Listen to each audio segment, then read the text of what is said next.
Muy buenas noches y bienvenido a un nuevo programa de debate. Empezamos este lunes, obviamente, tratando de concluir con temas que la semana pasada los tuvimos fuertes y que obviamente estaban en un proceso de conclusión. Uno de esos era la situación en el Seguro Social, estos paros hechos por el Sindicato de Médicos, Simetriz, que provocaron sin duda una cantidad grande de gente que no pudo ser atendida en los centros de salud del Seguro Social.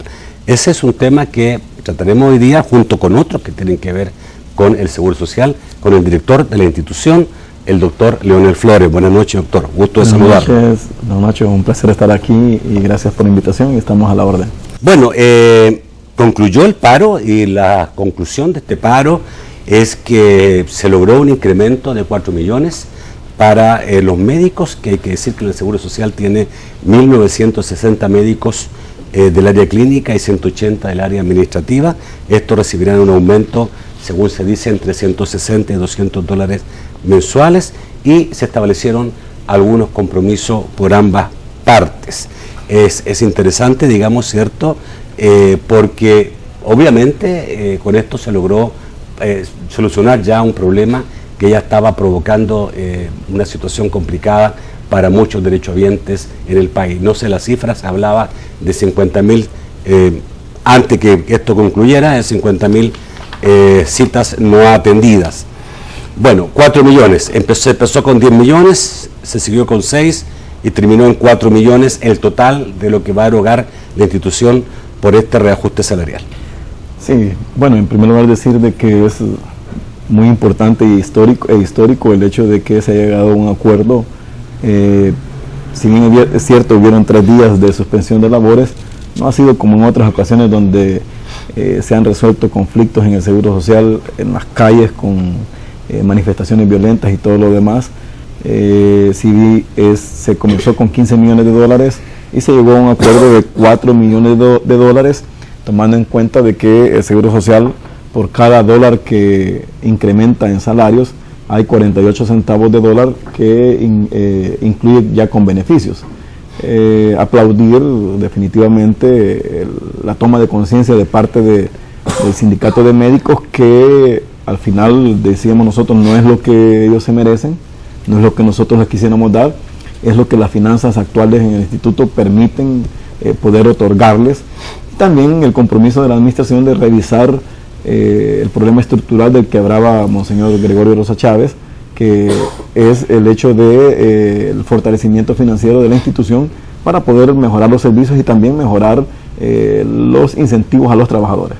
Ahora, yo creo que la gente, después de una situación como la que ocurrió, donde se dicen tantas cosas, queda la duda, ¿no? Si realmente este aumento era merecido o no era merecido. Aquí se hablaron de que era tenía motivación política esta situación. Se dijo que ganaban más de 3.000 dólares, que iban a querer. Obviamente la gente escucha eso y dice, ¿y entonces por qué le están aumentando a los médicos? Claro, en la parte histórica del Seguro Social sí hay médicos que, no lo vamos a negar, es un dato real, que ganan más de 2.000 a 3.000 dólares, ya incluyendo los beneficios, incluyendo también los turnos presenciales, las compras de servicios que se les hace el Instituto Salvadoreño del Seguro Social. En cuanto a motivaciones políticas, no se puede negar. Acordémonos de que en esta situación se comienza en un periodo electoral y luego hay terceras personas que quieren sacar ventaja de eso. En su momento la administración denunció ese tipo de situaciones. ¿Cómo es posible de que en medio de una negociación igual se levantaran y se fueran al paro al siguiente día, o consultaran, y teníamos información precisa de dentro del gremio de médicos que nos alertaban y nos decía tal diputado suplente está detrás y está dando estas indicaciones, están consultando con tal gremial y se están dando estas situaciones? Sin embargo, la administración siempre desde un principio se planteó en que el aumento es justo. Claro, o sea, y lo vemos en el sentido de que un médico, lo hemos hablado en muchas ocasiones, el sacrificio que hace después para prepararse de más de 15 años. Pero hay mucha mentira en todo esto, porque obviamente yo me recuerdo que el mismo Seguro Social sacó una información sobre salarios de los médicos y decía directivos del Simetriz gana más de $3.000, ese fue el titular. Y resulta que se encontraba uno después con salarios de 800, de 900, de 500, hablando de los directivos del Cimetrix. Esto, manipulación por ambos lados, creería yo. No, la verdad que no. ¿En qué sentido está la mentira? O sea, una cosa es el hecho de decir, alguien que tiene 20 años en la institución obviamente no va a ganar $1.200. Alguien que acaba de entrar en la institución, sí, los salarios mínimos del Seguro Social en un médico general que anda por las 8 horas en una jornada laboral está ganando $1.200 a $1.150 a $1.200 al mes. Pero cuando hablamos de ya gente que en realidad tiene más de 20 años o gente que le vende servicios al Seguro Social, estamos hablando de compra de servicios profesionales que son procedimientos médicos que se dan en el proceso de los turnos de las nocturnidades y también compra de servicios en los turnos, bueno, pero que como salario no sé, pero claro, son erogaciones que hace el Seguro Social.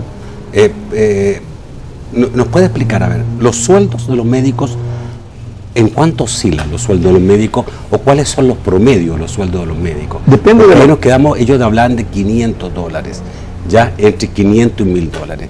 500 por 4 horas, 1.000 y tanto por 8 horas. Claro, cuando se compara, digamos, el trabajador que acaba de iniciar en el Seguro Social, obviamente que puede andar entre $600, $800 los primeros años por 4 horas o $1.200 por 8 horas. Pero cuando se compara, ¿lo quieres comparar con qué? ¿Con el que acaba de entrar al Ministerio de Salud o con el que ya tiene 10 años en el Ministerio de Salud? Habla que lleva 5 o 6 años dentro del... Claro, porque ya pasaron 5 años, entonces ya le aplica el escalafón del 8%. Entonces ahí es la diferencia que se da en ese sentido. Por lo tanto, el instituto nunca sostuvo... ¿Cuántos médicos pueden ganar $3.000 en el Seguro Social? Depende...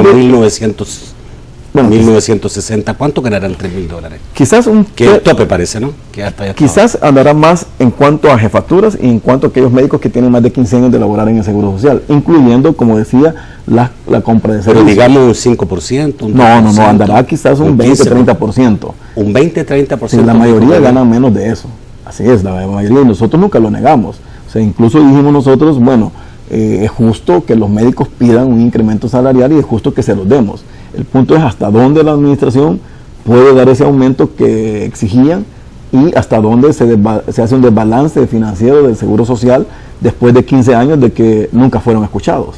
Y ese era el punto. Junto con esto, con dar estos 4 millones de incremento para los 1.960 médicos y los 180 del área administrativa, se acordó dar 7 millones para contratar nuevo personal médico para atender después de las 4 de la tarde en 5 centros del Seguro Social. No, el portafolio de servicios es algo que se había aprobado mucho antes de esto. No se aprobó ¿No tiene que ver con esto? No tiene que ver con esto. Lo que la administración ha dicho es de que nosotros no podíamos sacrificar esos $7 millones que incluía la apertura de la unidad médica de Soyapango y que incluye también 5 centros de atención que son los que más le mandan a las emergencias del Hospital Médico Quirúrgico y el Hospital General. Para descongestionar estas emergencias, nosotros propusimos al Consejo Directivo el hecho de ampliar los horarios de atención desde las 4 de la tarde hasta las 8 o 9 de la noche en 5 centros. Y eso pues, todo el proyecto cuesta $7 millones que no lo podíamos sacrificar. Ok, eso aparte, y qué bueno que sea así. ¿No se sabe todavía cuáles van a ser los centros que van a atender después de las 4 de la tarde? Lo que se ha permitido, lo que se ha hecho ahorita es ver cuáles son los centros que más refieren a los hospitales y en esos centros es donde se va a extender. Precisamente estamos ahorita por la construcción de, por ejemplo, la unidad médica de Apopa, donde se debería de extender. Estamos hablando también de San Jacinto, estamos hablando de estos lugares. Estos 5 centros metropolitana. ¿Cuántos pacientes podrían atender al mes? ¿Hay una estimación? Por cada centro tiene que haber una estimación y es diferente. Es diferente estimación. Por ejemplo, Santa Tecla atiende 159,000 derechohabientes, por decir algo. Santa Tecla vamos a reforzar lo que es los turnos, vamos a contratar médicos para turnos para que puedan atender en la noche a esta... ¿De cuánto hasta qué hora va a ser eso? Depende, fíjese, Nacho, porque en algunos lugares, por ejemplo, en Lourdes Colón, hemos propuesto hasta las 8 de la noche, de 4 a 8, por la delincuencia, porque no queremos arriesgar tampoco a nuestro personal a quedarse un poco más tarde. En otras partes un poco más tarde. En otras partes un poco más tarde, dependiendo de lo que los mismos empleados nos digan. de la delincuencia. Okay. Cómo se y esto va a descongestionar obviamente los hospitales principales del Seguro Social, los principales centros. Claro, ¿por qué? Nosotros no culpamos al derechohabiente de congestionar las emergencias, porque cuando ellos trabajan en San Salvador y van, por ejemplo, a Lourdes Colón o van a Popa, y ahí sí se atiende hasta las 4 de la tarde, digamos, alguna unidad, a Popa se atiende más tarde, pero alguna unidad atiende hasta las 4 de la tarde. Obviamente que al salir del trabajo ellos y necesitan una atención, tienen que bajarse del bus o llegar al médico quirúrgico y al hospital general o al hospital Roma a recibir atención de emergencia, aunque no sea una emergencia, pero no tienen a dónde ir a esa hora. Entonces lo que nosotros hemos analizado es precisamente eso, darle la oportunidad al derechohabiente que después de la salida del trabajo, cerca del lugar de habitación, puedan tener la atención que les pueda brindar el Seguro Social. Ok, sigamos con lo que fueron los acuerdos para solucionar este conflicto con el Simetriz, que es el Sindicato Médico del Seguro Social. Dice una parte, el Simetriz se encargará de establecer cómo se dará el aumento a los médicos, según su rango y sus horas laborales. El Simetriz va a estar encargado del sindicato y no la autoridad. No, lo que sí, bueno, en una parte la administración le establece, bueno, el rango de incremento debe ser de $120 del médico general a $200 el médico especialista 3, y hasta ahí anda el rango. El espíritu de que ellos solicitaron, de que pudieran revisar ellos la parte de cómo se va a distribuir el aumento, es porque la buena fe de Simetriz de decir los que tienen 2 horas, los que tienen 4 horas, o los que acaban de llegar al Seguro Social son los que menos ganan y son los que deberían de recibir un aumento mayor.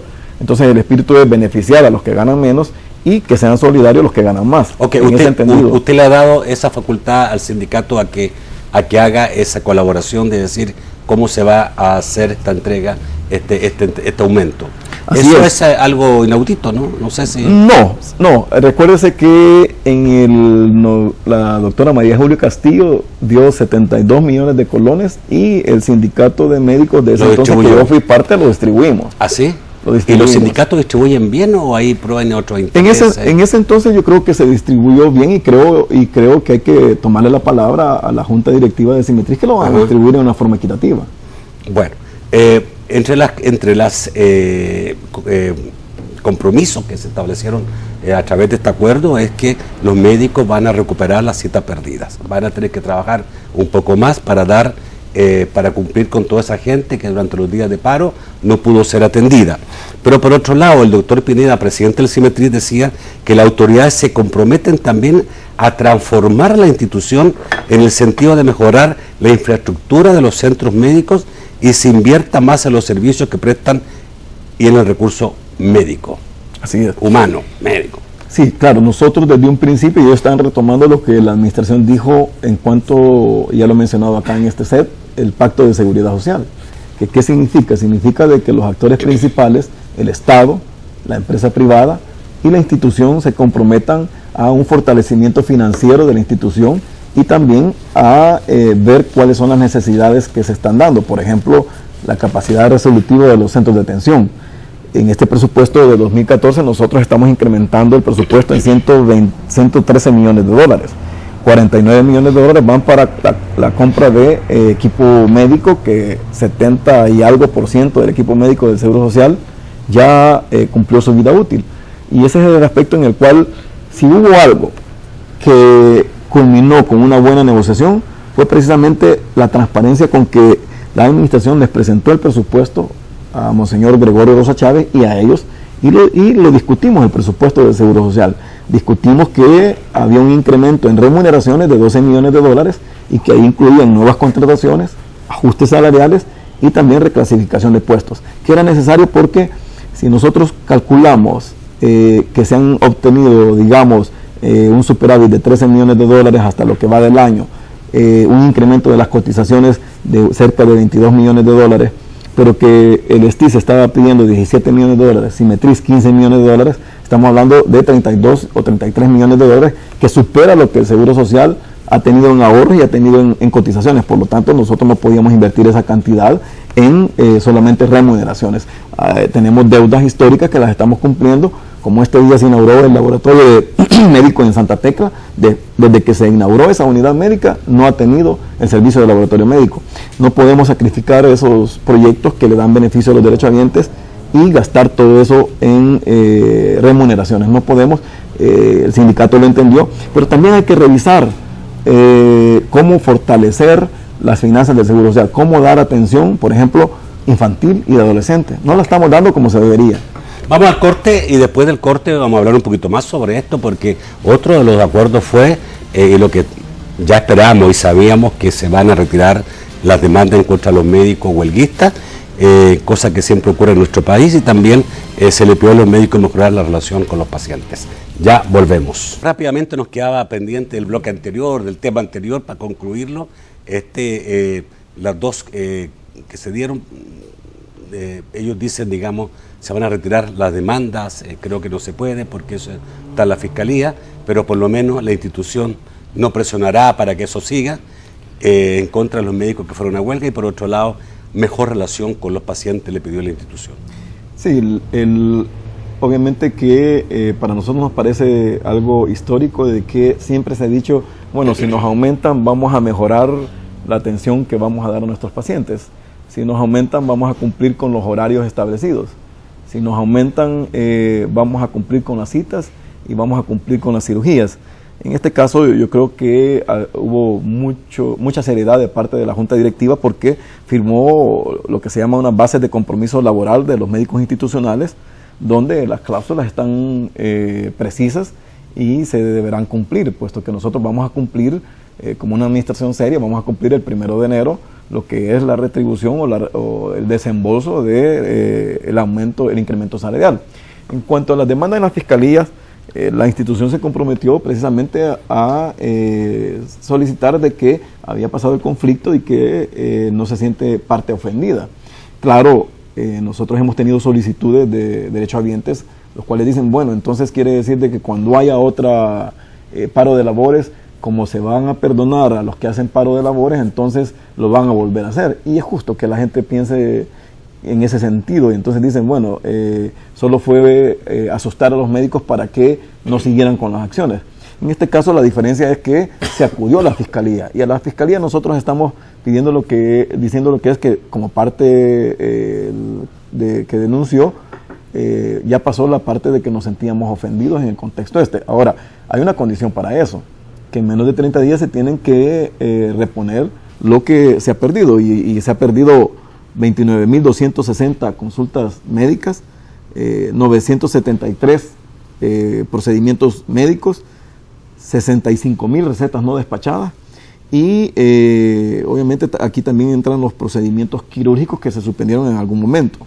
El promedio de médicos que estuvo involucrado son 286 en los 3 días, y creo que si bien es cierto, aquí había que priorizar a aquellos pacientes que en realidad... 286 de 1900. El promedio, sí, eso fue el promedio de lo que... paralizaron cada día.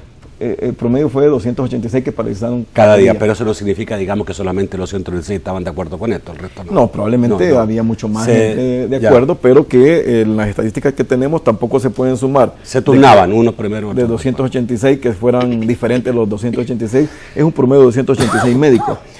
La gente obviamente que, bueno, tenía su indignación de parte de sufrir algo que no deben, y como lo hemos dicho siempre, ellos tienen razón en decir de que de 13 a 15 años no se les escuchó ni se les dio un aumento específico a ellos. Sin embargo, tampoco nosotros podíamos resarcir esa deuda en un solo año. Okay. O sea, es un proceso que tiene que llevar y se tiene que estudiar. Bueno, ahora le viene la negociación del contrato colectivo, la revisión de la cláusula del contrato colectivo, ¿no? Sí. Que es otra cosa, y ahí viene todo el STIS, ahí son muchos más trabajadores. Son hoy estábamos contabilizando y tuvimos reunión con el STIS, son 12.500 trabajadores separando el gremio médico, los cuales se está revisando. Yo diría un poco más combativo incluso, ¿no? Un poco más combativo por lo histórico. Ya. O sea, en realidad la consigna del STIS precisamente es que lo que han conquistado no puede retroceder. En ese caso las administraciones tienen que prever eso y decir de que cuando se va a revisar un contrato colectivo no se revisa para tener menos gastos. ¿Ya hay una oferta de parte de la institución? Todavía no. Hay una propuesta del sindicato de médicos y del sindicato de médicos. Perdón, del sindicato de trabajadores. En la cual... ¿Cuánto están pidiendo ellos? En un principio se hablaba de alrededor, digamos, de $150 por empleado. 200 escuché yo, pero si fueran 150. 200 fue al inicio, y luego a 150. ¿Estamos hablando de eso? ¿Cuánto sería? Estamos hablando multiplicado por 12.500 trabajadores por 12 meses, resulta que estamos hablando quizás de unos $24 millones o más, que la institución no los tiene. ¿Imposible? Sí, es imposible. ¿Ni siquiera hablar del 50% de eso?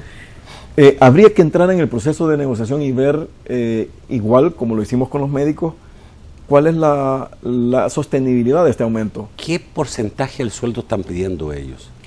¿De qué tipo de aumento estamos hablando? ¿De un 20%, 30%? ¿De cuánto estamos hablando? Bueno, $150 depende, porque igual el Seguro Social tiene la característica de que hay personas que solamente trabajan tiempo parcial, que es 2, 4, 6 u 8 horas. Si estamos hablando de una jornada laboral de 8 horas y alguien gana $500 y está pidiendo $150, bueno, entonces ahí estamos hablando de que anda por el 15 a 20% del incremento que está solicitando. Sin embargo, el proceso va bien. Estamos ahorita en las cláusulas que refieren a un gasto, a una remuneración directa o indirecta. Por ejemplo, hemos incrementado la ayuda de lentes, que será cada 2 años, de $171 a $200. El seguro de vida de $6,000 y algo a $10,000. El préstamo del Fondo de Protección que le hace a los empleados de $10,000 a $15,000. Que son cláusulas en las cuales los trabajadores pueden recibir algún tipo de beneficio. La cláusula más difícil es precisamente la del incremento salarial. Bueno, es que lo que les gusta es el incremento salarial, más que el ente y otras cosas. O sea. Sí, sin embargo, creo que a veces se han cometido... Todo ayuda, obviamente. Sí, entonces nosotros estamos ahorita evaluando y les hemos dicho de que sería para nosotros muy fácil decir que sí a las pretensiones salariales tanto de los médicos como de los trabajadores, pero dejamos en problemas la administración que viene, sea quien gane. El punto es ser responsable y que ese aumento sea sostenible con el tiempo. De nada nos sirve a nosotros decirles que sí y que el otro año solo hayan 10 millones para aumento y probablemente se vea la institución emproblemada de no cumplirle a 169,000 nuevos. Cualquier cosa que logre el STIS no incluye al Simetriz. No incluye, los médicos no. No, eso ya se tenía sobreentendido. Lo más difícil era que el STIS aceptara una negociación separada del contrato colectivo. Que siempre antes habían negociado juntos. Sí.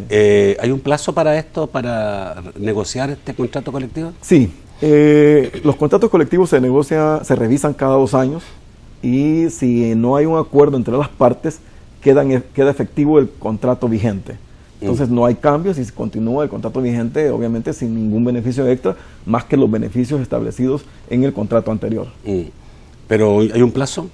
En este creo que está entre el 11 al 21 de noviembre. O sea, ya tiene que empezar luego, digamos, ¿cierto? No, ya lo llevamos muy avanzado. El nuevo dolor de cabeza. Ya lo llevamos muy avanzado. Vamos a uno que no es dolor de cabeza, sino que yo sí creo que esto sí, digamos, un gran avance del Seguro Social, porque viví en carne propia amistades que tuvieron accidentes y por no tener el taco no fueron atendidos. O sea, no valía, digamos, cierto, que usted tuviera toda su vida pagando al IS, pero es el momento de un accidente, no tenía el taco, pues el Seguro Social no lo atendía. Y lo que más, el Seguro Social le daba órdenes a la Cruz Roja, Cruz Verde, a todo eso, a que no llevaran un paciente sin taco al Seguro Social.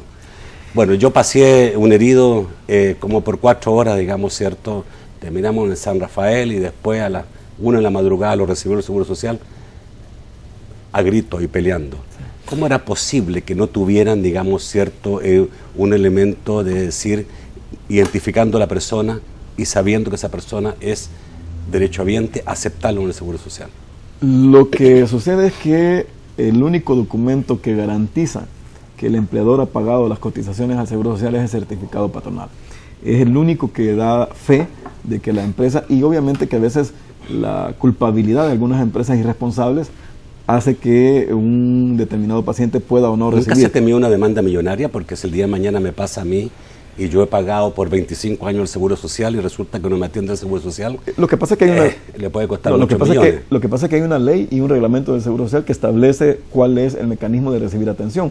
Que Pero eso debe ser reformado. absolutamente ilegal. Bueno, Que sea reglamento Bueno, ilegal, exacto, pero porque si es derechohabiente, es derechohabiente. Un taco no lo va a transformar en derechohabiente. el problema es 48.000 empresas que le deben más de casi 100 millones de dólares al Seguro Social. Ahí Y hay esto que no lo reformar tiene- la ley. Ahí hay que reformar la ley. Y no lo sin tienen duda. que pagar aquellos pacientes que llegan a la emergencia. Por eso es que nuestra administración, desde que llegamos, dijimos, si alguien está en riesgo de vida o muerte, debe ser atendido, sea o no sea cotizante, porque cuando la Corte de Cuentas venga y diga por qué lo atendieron, bueno, la Constitución de la República establece que el Estado debe de velar por la salud y la educación de cada uno de los salvadoreños.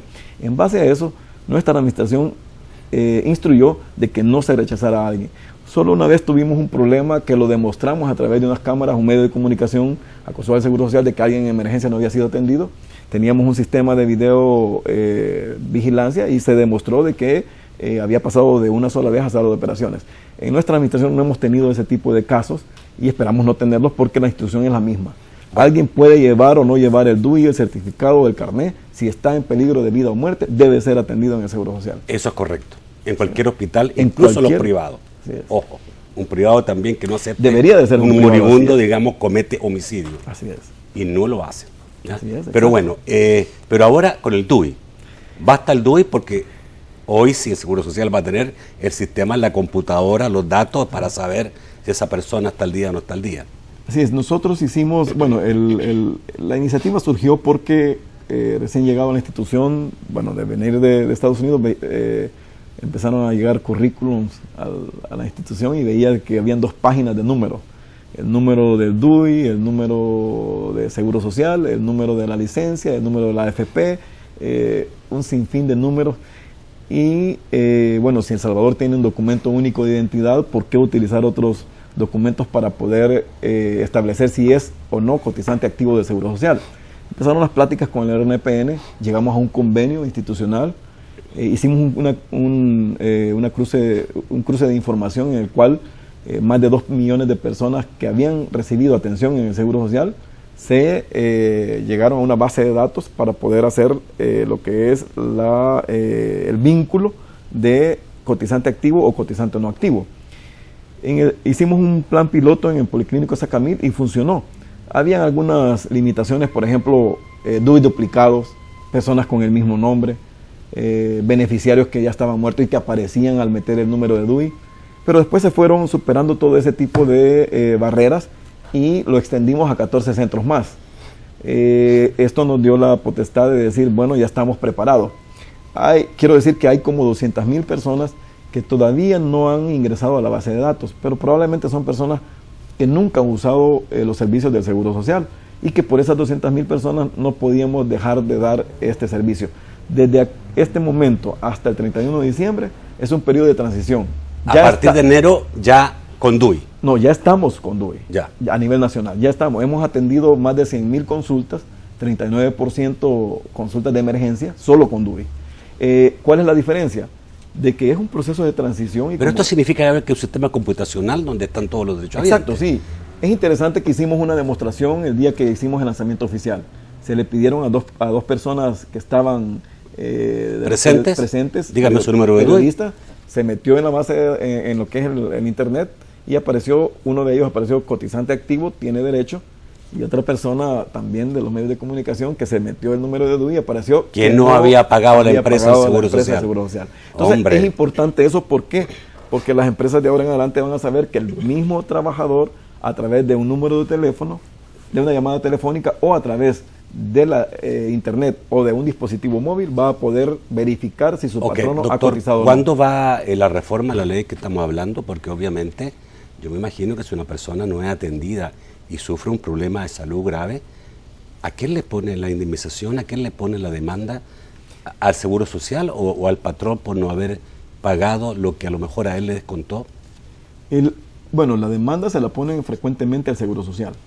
Sin embargo, debemos decir de que la reforma de la ley es urgente. En periodo electoral obviamente no vamos a tener el apoyo de hacerla, pero la multa... Seguramente sí, porque son más los que votan los derechohabientes que los Puede que cometen la infracción. Puede ser, pero imagínense decir, bueno, la empresa que no inscriba a sus trabajadores en el Seguro Social y que se le demuestre que no lo hizo, tiene una multa, una penalidad de no menos de 10 colones ni más de 500 colones. Estamos hablando en colones.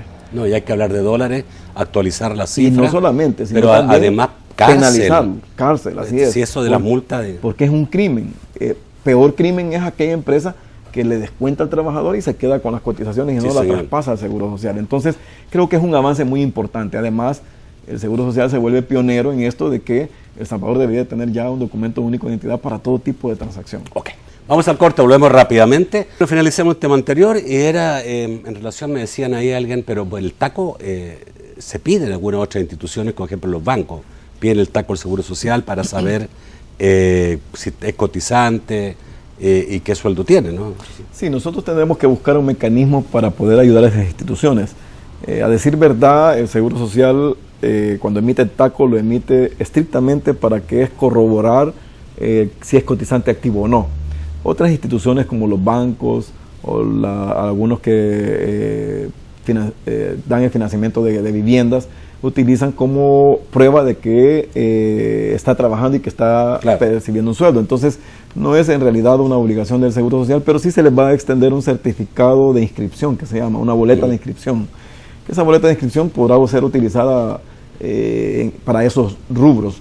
Probablemente sean para los nuevos que se inscriban y vamos a buscar un mecanismo efectivo que puede ser en línea.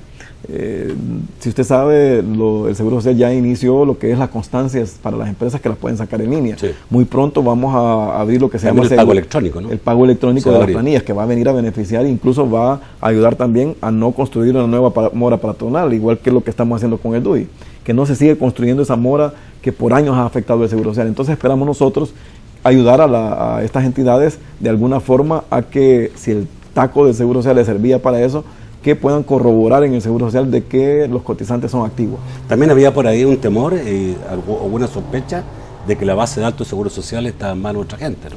Sí, cuando estábamos discutiendo esto del DUI y la forma como lo íbamos a implementar, surgieron algunas pláticas entre entidades gubernamentales en las cuales era necesario resguardar o salvaguardar la información de los cotizantes, y no solamente en el Instituto Salvadoreño de Seguro Social, sino también en otras instituciones del Estado. Y así, yo soy de la idea de que esta información la debería de resguardar el RNPN. Y nos informaron de que había sospechas de que la base de datos del Seguro Social circulaba en otras manos y que probablemente había intereses económicos de por medio. ¿Algo más de sospecha o solamente? Estamos investigando, y si hay trabajadores del Seguro Social involucrados en esto, igual nosotros vamos a tomar las acciones legales. ¿Y esa base de datos lo que le interesa puede ser a las empresas, a las tiendas, a los bancos? Obviamente a las empresas de consumo más que todo. Entonces, básicamente para saber si la persona es trabajadora. O no, y qué se le puede ofrecer a esa persona o qué no se le puede ofrecer. Esperamos que esto lo podamos determinar dentro de poco tiempo para poder tomar las acciones legales correspondientes. Ok, explíquenos sobre esta incorporación de empleados del ITFA al IS. Se habla de 42.500 personas que pasarían al Seguro Social. En realidad... ¿Es así? ¿Es un traspaso? No, en realidad lo que sucede con el IFA es algo interesante. Hoy lo explicaba muy bien en la prensa, en un medio de comunicación, escrito el gerente del IFA, en el cual era que desde hace más de una década hubo una reafiliación del IFA, en la cual personas que quedaron fuera en la reforma del sistema de pensiones comenzaron a trabajar para empresas privadas. Y estos son dos grupos, un grupo administrativo y otro grupo que obviamente son militares en retiro. El retiro, así es. Estos reafiliados obviamente comenzaron a cotizar ya el Seguro Social, y probablemente cuando se jubilaron del IFA no habían cumplido con los 25 años que requiere para pensionarse en el Seguro Social. Entonces hubo una propuesta que decían ellos, bueno, nosotros necesitamos, cuando nos jubilamos del IFA, el Seguro Social nos deja desprotegidos, pero obviamente porque solo habían cotizado 12, 15 o 17 años, no cumplían con el requisito de 25 años. Y ellos solicitaban incorporarse al Seguro Social con ese tiempo. nosotros les explicamos de que no era posible porque era desnaturalizar la seguridad social.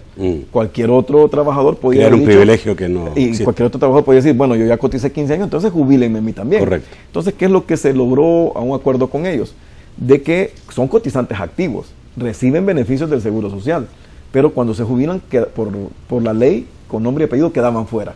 Lo que se ha hecho con ellos es que ellos absorban el 7.5 del patrono y en base a la cotización última como trabajador activo, continúen cotizando el Seguro Social y recibiendo las prestaciones del Seguro Social, hasta que cumplan los 25 años de cotizaciones, donde se van a trasladar ya al sistema de pensiones del Seguro Social. ¿Esto no implica una carga financiera adicional? No, al contrario. Si nosotros ahorita, por ejemplo, ahorita tenemos que ellos están cotizando el Seguro Social y que cuando se jubilan dejan de cotizar al Seguro Social y ellos estaban exigiendo darles servicio, ellos van a seguir cotizando de acuerdo al último salario. O sea, el 10.5 lo van a pagar de la pensión que les den, conforme al último salario. Entonces eso implica de que es el sistema.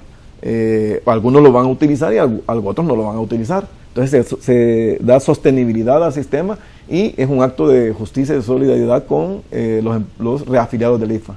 Bueno, le quedan 7 meses en el cargo. Sí. Un poquito más. ¿Cuáles son los planes? ¿Con qué se quiere cerrar? Yo quisiera cerrar,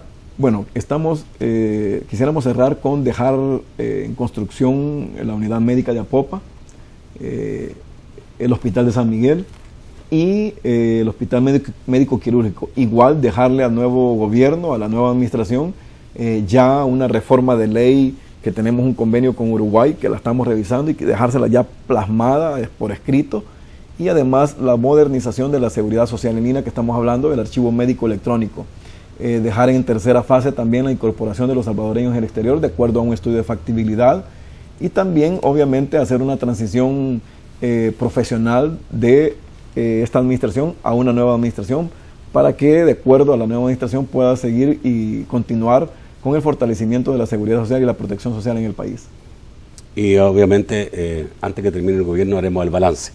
Haremos el balance. Que hagamos el balance. Así es, con todo gusto vamos a hacer el balance. Bueno, vamos al corte, volvemos rápidamente con sus comentarios y sus preguntas. Señores, hay participación masiva por parte de los amigos televidentes. Dice Caro Cárdenas, quisiera saber si en la próxima nivelación salarial aprobada para los médicos estamos incluidos los odontólogos. Gracias por su respuesta. Dice Jesús Hércules, ¿por qué a los pacientes que nos recetaron Ribotril hace más de 6 años nos la suspenden sin haber un proceso regresivo y nos dan lorazepam o lorazepam? Es crítico el cambio, doctor. Soy jubilado, plantea el señor Jesús Hércules respecto a estos medicamentos.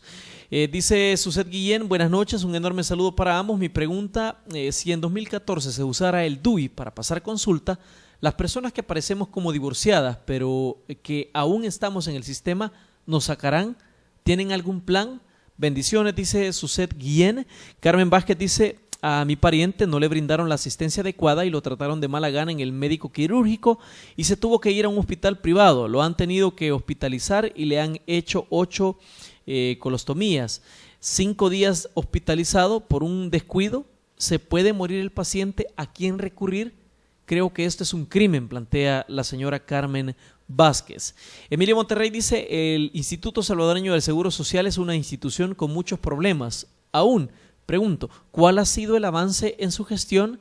3 cosas puntuales. Gracias, dice Emilio Monterrey. Alejandro Sarabia dice, doctor Flores, no se olvide del resto de profesionales su reclasificación a licenciados, plantea el señor Alejandro Sarabia.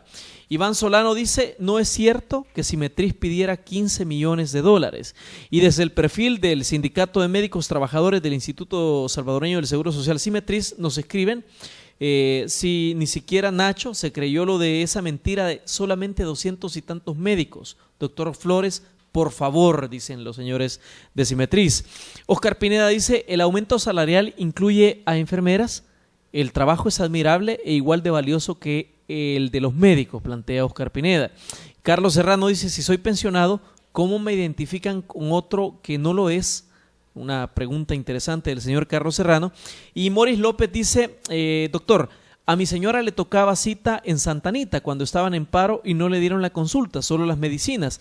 Le dieron una nueva cita para diciembre. ¿Cree usted que podría darle la consulta antes de ese tiempo?, pregunta el señor Morris López. Vamos al estudio porque hay varias preguntas que contestar. Bueno, y a mi amigo Morris López hay que hacerle el favor porque es un televidente que tengo yo hace muchísimos años, a quien le mando un fuerte abrazo. Claro, con todo gusto le vamos a ayudar, ojalá y tengamos el mecanismo de poder contactarnos con él.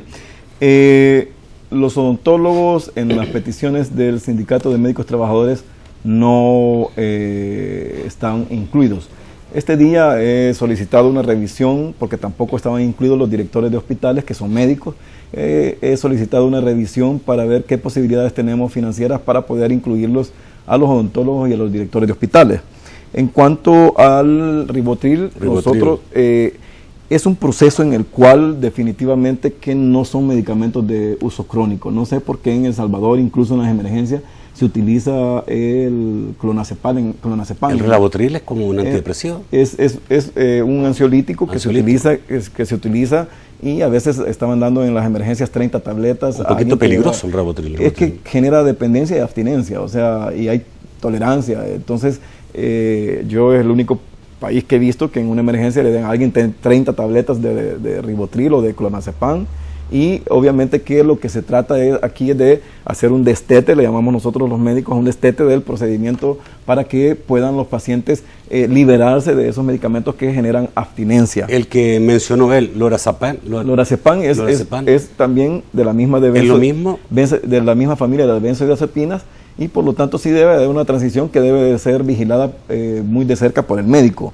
Había una pregunta de los divorciados. El sistema de base de datos que tenemos es capaz de identificar al cotizante activo, o sea, independientemente... No importa que él sea. De eso, o sea, y aclarar también de que los extranjeros podrán usar el documento que utilizan, porque hay algunos que solamente utilizan el pasaporte, los niños... No, pero se refiere, por ejemplo, a la mujer. Sí, él se divorció, el marido trabajaba, ella era dependiente del marido, iba al Seguro Social por dependencia de su marido. Una vez separada, ¿qué pasa con ella? Una vez separada, una vez divorciada, si todavía la tiene inscrita como beneficiaria, va a pasar consulta. O sea, el marido puede quitarla y quitarle la seguridad pueden tanto que la quite entre la lista de beneficiarios. O sea, al meter el número de DUI y aparece ella como beneficiaria, va a poder consultar sin ningún problema en el Seguro Social. Pero un mal marido pudiera, a su mujer, dejarla en el aire en términos de pudiera, incluso ahí, eso debe saberse, pero además debería hacerse algo en ese aspecto. Debe saberse. Es igual la ley que estamos revisando ahorita, de la ley de viudez, que es una ley muy machista y que ahorita hemos solicitado nosotros que se cambiara. Ya la Asamblea respondió, entonces ojalá ahí se cambie, que si se vuelven a acompañar se les quita la pensión. Alguien hablaba de que, bueno, que tuvo una mala experiencia y que tuvo algunas cirugías y que eso puede llegar a ser un crimen. El Seguro Social todavía está recibiendo muchas quejas y lo hemos dicho siempre, la administración ha estado bien cerca de lo que es los derechohabientes y las quejas que tienen. Alguien hablaba de los avances que ha tenido la administración. Hay 5 pilares fundamentales de los avances que hemos tenido. Humanización de los servicios de salud, hemos tenido el acceso a las citas, por lo menos en medicina general, y hemos también trabajado en lo que son las citas de especialidades. Hemos eliminado el problema de desabastecimiento de medicamentos, la transparencia institucional, y estamos trabajando mucho en la prevención. Más que todo es haber recuperado la autonomía, la institucionalidad, y haberle devuelto a los derechohabientes el Seguro Social. La reclasificación. En el presupuesto 2014 nosotros hemos incluido también la reclasificación de puestos. Aquellos odontólogos, por ejemplo, que fueron nombrados como higienistas dentales, deben de dignificar su profesión y ser contratados como odontólogos, solo para poner un ejemplo. Alguien hablaba del apoyo que habían tenido los médicos. El 24 y 25 del paro hubieron 12,000 consultas suspendidas. El 30 de septiembre hubieron 5,000 consultas suspendidas. El 14 de octubre hubieron 4,000 consultas suspendidas. ¿Iba incrementando el número de apoyo o iba disminuyendo? Eso lo dice. El doctor Iván Solano, que nunca estuvo en la mesa de negociación y que es un médico que pasa viajando por todo el mundo a costa de saber de qué empresa, habla acerca de que no eran 15 millones. Claro que era, él no estuvo en la mesa de negociación. hubieron 15 millones. Lo que pasa es que se contabiliza 5.8 millones de dólares o 6.9 sin incrementar lo que son los beneficios.